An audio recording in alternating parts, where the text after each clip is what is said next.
Magandang hapon sa inyong lahat po. Dito tayo ngayon sa first vlog ko. Nasa harap ko po yung pinagawa ko na kulungan. Bali, 8 kwarto po para sa isang manok. Tapos sa isa baba is brooder po siya. Bali, 2 po yung pinagawa ko. Yan. Actually, yung magiging first topic ng first vlog ko is mag-experiment tayo kung paano solusyonan tong crook toes o yung kabe sa Bisaya. Actually, di ko rin alam kung magiging effective itong gagawin ko. Pero dito may 8 tayong mga cockerels. 2 dito, yung especially yung sweaters ko, itong 2 is crook yung 2 paa nila, yung 2 toes nila. So tingnan natin kung maayos natin to. Ito po yung unang sweater natin na 2 months old po, na yung sa left part po is crook po yung middle toe niya, tsaka yung sa loob na toe po. Napansin nyo, tabingi po talaga siya. Bali, yung magiging plano natin is lalagyan natin ng electrical tape yung sa may gitna. Tapos i-try nating i-diretso ng konti yan. Tapos after 2 weeks mag-vlog po ulit ako kung ano yung naging resulta, kung may pinagbago ba sa pagka-crook ng toes niya. So ito na po, na lagyan na po natin ng electrical tape. Ito po, yan, medyo dumiretso na ng konti. Yung magiging plano natin is try natin mga after 2 weeks tanggalin ko, tapos lagyan ko ulit ng electrical tape at saka mag vlog ako kung after 1 month kung naging effective ba. Pero ito, sana maging effective po ito. Ito po yung sweater number 1 natin.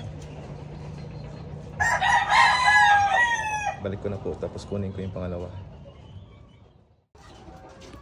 Actually, na-try ko na maglagay ng splint. Now yung ginagamit is yung parang barbecue stick na tinanggal para hindi maging matulis. Tapos kinakabit para madiretso. Kaso napapansin ko parang nasusugatan sila. Tapos natatanggal agad pag ganun. Ngayon, ito yung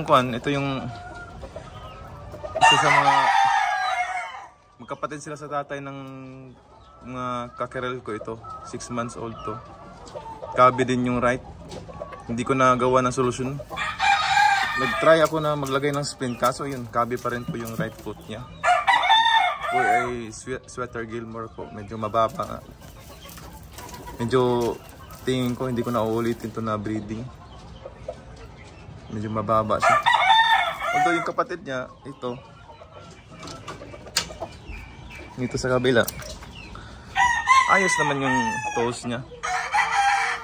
Yan. Tapos yung height niya, okay din. Magsi 6 months na to sila ngayong September 10. Yun, ito.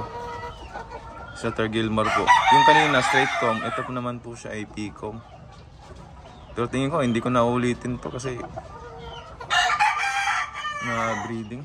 Medyo yung tatay kasi maganda sana yung kuha niya, kaso yun nga, naglalabas ng crook toes o kabe. Yan, ito po yung isa, medyo kabe po talaga to. Yung kanina harap natin para makita. Harap ka muna dito.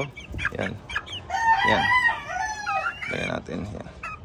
Yan, kabi po talaga siya. So, same pa rin. Lalagyan natin ng electrical tape, yung ginagamit din. Tapos, mag-vlog ako after 1 month siguro regarding sa mga results po.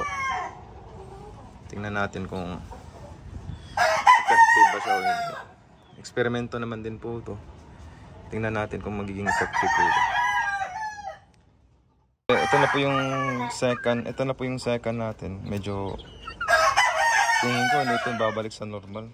Pero try natin na ma-alleviate man lang yung pagka-crook ng toe niya sa gitna o yung pagkakabi niya.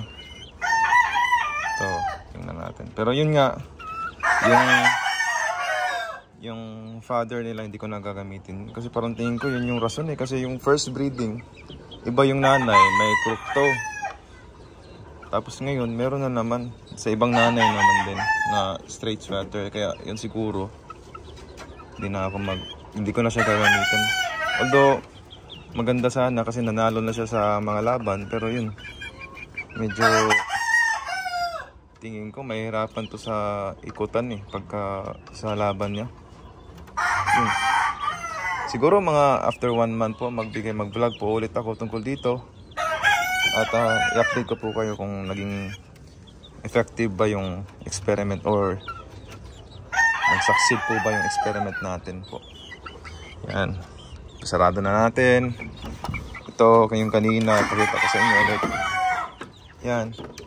Ito, medyo kumpara sa... Uy, huwag kayong maglaban. Magkapatid lang kayo. Yan. Tingin ko...